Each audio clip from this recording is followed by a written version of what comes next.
Good morning. Today is Wednesday, November 3rd, 2021. I heard this from Rabbi Melech Biderman. A man came to Bet Din, to a Jewish court, and he said, I want to summon the moon to a din Torah, to a court case. I have a complaint against the moon. So the judges said to him, what's your complaint against the moon? The man said, wherever I go, the moon follows me. If I go east, the moon goes east. If I go west, the moon goes west. The moon is harassing me. The moon is tormenting me. So the judges said, your complaint is valid, but before reaching a decision, we have to hear the other side. Come back tomorrow. The next day, the man comes back to Bet Din, and the judges say to him, the moon admits to your claim, but the moon says you start it. You provoke it by looking at the moon. Stop looking at the moon, and the moon will stop tormenting you. Now that story is a fable, but the lesson is dead serious. It is something that is counterintuitive, but it is guaranteed true, and it's based on our Torah portion. Rav Chaim Volozhiner was a great scholar in the early 1800s. He was the primary disciple of the Vilna Gaon, Rabbi Eliyahu of Vilna. Whenever I think of Rav Chaim Volozhiner, whose works I have studied for many, many years, I always remember that in New York, there is a well-known, heavily advertised Cadillac dealership, Volozhin Cadillac. It's on New York radio, TV. If you live in the New York area, you cannot avoid hearing about Volozhin Cadillac. And I always think to myself the irony that the two things that I know about Volozhin, which is this small town in Lithuania, is from Cadillac and from Rav Chaim Volozhin. Okay. Rav Chaim Volozhin makes a claim, and he says about this, now it's going to sound unbelievable, it's going to sound counterintuitive, but he says about this claim that it is baduk umenusa, which means it is tested and proven. It is guaranteed to work. That's Rav Chaim Volozhin saying this.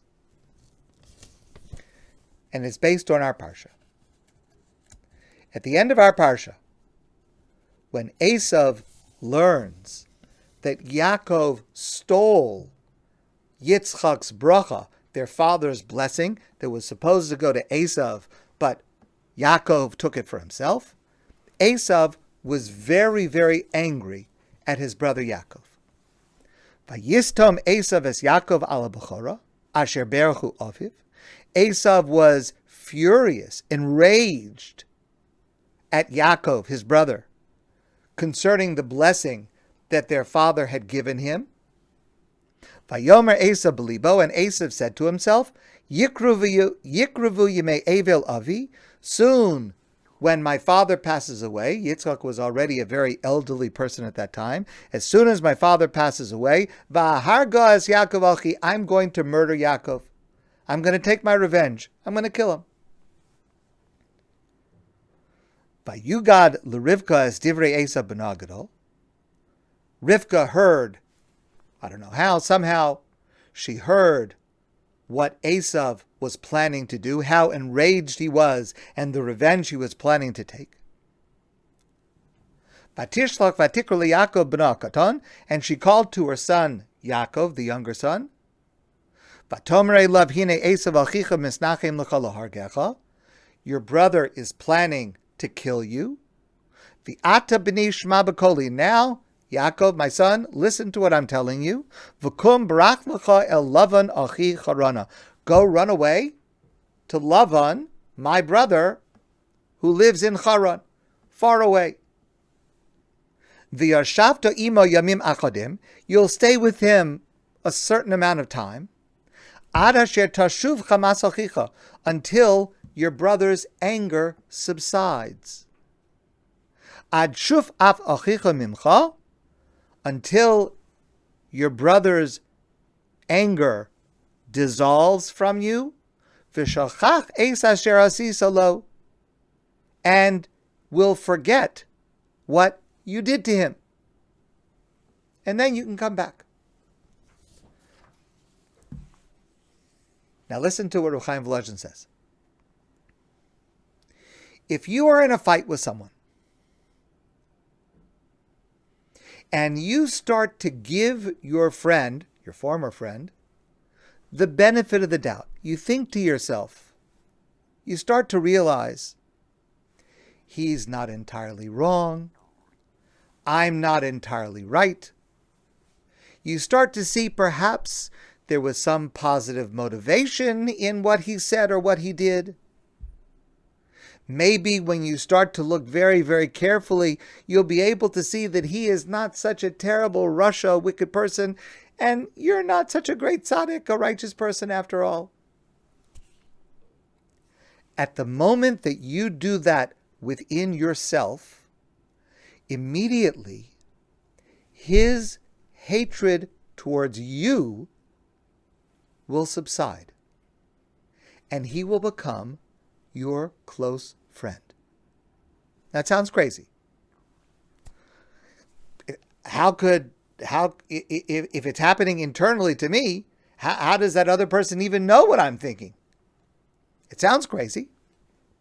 But Reb Chaim Volozhin says, Baduk umnusa, it is tested and proven, and it's based on this pasuk. Rivka says to Yaakov, your brother is very angry. You can't get more angry at a person than wanting to kill them. Very angry. Run away.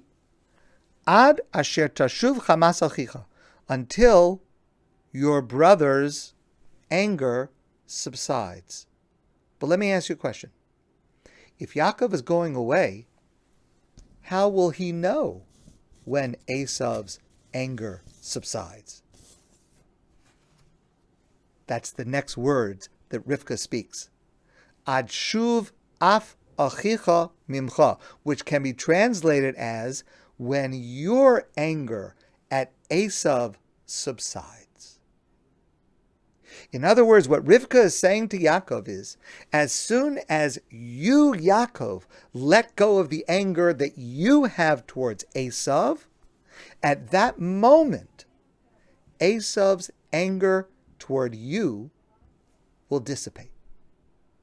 It all depends on you. Now, it took Yaakov a number of years to achieve this, but it worked. And when the brothers next meet, which we'll learn about in a couple of weeks, they met as loving brothers. Their past anger vanished. It's not easy to do sincerely, but it is a guaranteed path to dissolving anger. My friends, I want to wish you a great day, and I look forward to seeing all of you soon in person.